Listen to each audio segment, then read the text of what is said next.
Psalms chapter 91 verse 11, For He will command His angels concerning you to guard you in all your ways. Sa Tagalog po, dito sa mga awit, chapter 91 verse 11, sa kanyang mga anghel, ikay itatagubilin, saan mang dako maparoon, tiyak kang iingatan. Blessed morning everyone, blessed morning Team Jesus.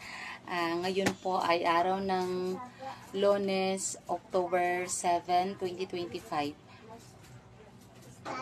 Bago po ako magbahagi ng aking short testimony, sa verse na aking napili ay unang-una ay magpapasalamat ako sa ating Panginoong Hesus sa bagong buwan, buhay, bagong lakas, bagong pag-asa at unang taon na binigay niya sa aking anak at sa kanyang anak na si Baby JB. Dasal ko lang ay bigyan siya ng Panginoong Hesus ng malusog na pangangatawan at gabayan hanggang sa kanyang paglaki na may takot sa Diyos. Ang verse po na aking napili ay ang Psalms chapter 91 verse 11, For He will command His angels concerning you to guard you in all your ways. Sa Tagalog po nito ay sa kanyang mga anghel, ikay itatagubilin, saan mang dako maparoon, tiyak kang iingatan. Ito pong aking napili sapagkat last year, 2018, ay pumunta po kami ng Sapa kasama ang aking dalawang anak. Yung panganay ko at saka yung 5 years old ko na anak na lalaki. Papunta sa Sapa, ibitbit ko po yung isa sa isang kamay ko, ibitbit ko pa yung baboy at saka yung isa, yung tabo namin na may lamang mga sabon. Kaya, buong akala ko talaga ay hawak-hawak ng kuya niya, yung bunsong kapatid niya na 5 years old. Kasi yung daan papunta sa Sapa namin ay pangpang. Tapos doon sa gilid ng daan is mataas din na pangpang kung saan doon namin tinatapon niya aming mga basura. Lahat ng mga tao doon nagtatapon ng basura sa lugar namin. At tapos sa baba may tubig. Kaya nung paglingon ko, kasi akala ko nakasunod lang kasi sila. At akala ko talaga hawak-hawak ng kuya niya, yung kapatid niya. Nung paglingon ko, nakita ko yung takbo ng anak ko nung 5 years old. Yung takbo niya pa ekis-ekis at saka yung mga to niya, yung parang nagbabanggaan lang. Pag ganun kasi yung daan pababa eh. Kaya andun yung takot ko. Takot na takot talaga ako kasi hindi ko alam kung mahuhulog ba siya o madadapa. Kaya binitawan ko yung hawak kong baboy at saka yung tabo, binitawan ko. At agad akong pumunta sa kanya para mapasalubong ko yung anak ko na 5 years old. Kaya hallelujah, thank you Lord Jesus, praise God. Napakabuti mo talaga Panginoong Hesus sapagkat nandun ang anghel at nandun din ang ating Panginoong Hesus. Hindi niya ako pinabayaan, pati ang aking anak. At doon, pagdating yun sa gitna ng dinaanan ng yung pangpang, nayakap ko agad yung 5 years old ko na anak, nayakap ko siya, naabutan ko siya. At ang akala ko talaga ay hindi po kami mapadaos-dos doon sa baba kasi andun lang kami sa taas eh. Tapos yung paa ko nakaapak. Pero akala ko yung naapakan ko is lupa na safe na talaga kami. Napakan ko yung lupa. Yun pala is basura. Kaya pala malambot. Kaya ayun, dumaos-dos kami pababa. Pero yakap ko ng mahigpit ang aking anak. Yakap ko. Mataas yung nahulugan namin.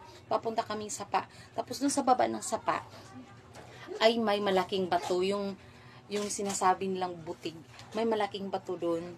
May mga bildo, mga biyak-biyak na mga butilya, mga klase-klase, may mga lata, may klase-klase mga basura kasi basurahan kasi yun.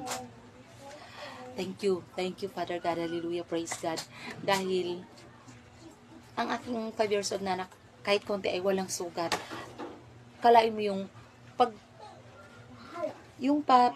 padaos-dos kami, napunta kami sa tubig, lampas ulo namin. Yun, yakap ko yung anak ko. Umahon ako agad-agad. Pumunta kami doon, umahon kami doon sa may batuhan.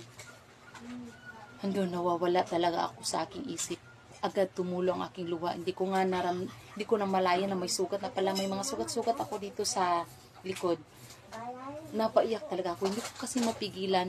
Hindi ako napaiyak dahil kalauna naramdaman ko yung hapdi ng mga sugat. napaiyak ako dahil naisip ko paano kung hindi ko na abutan at nayakap ang aking anak ng mahigpit. Sure po talaga ako na doon talaga siya mahuhulog po talaga siya doon sa may bato. At alam ko masusugatan talaga yung ulo niya. Kaya praise God, hallelujah, dahil nagpadala ka ng iyong anghel. Napakabuti mo, Panginoong Yesus, sapagkat nagpadala ka ng iyong mga anghel upang kami ay iligtas dun sa kapahamakan. Kaya nagpapasalamat ako, Panginoong Yesus, sa iyong pangako dito sa Psalms 91 verse 11 na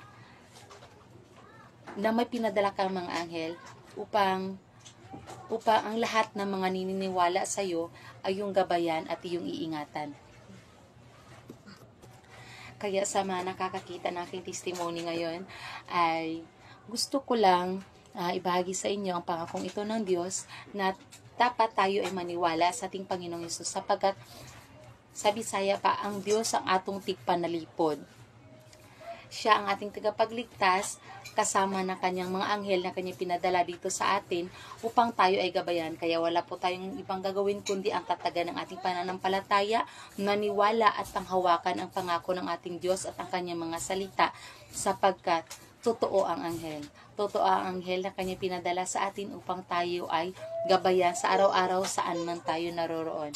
Kaya, hallelujah, praise God. Salamat, Panginoong Hesus, sa pangakong ito na patuloy ko pong panghahawakan.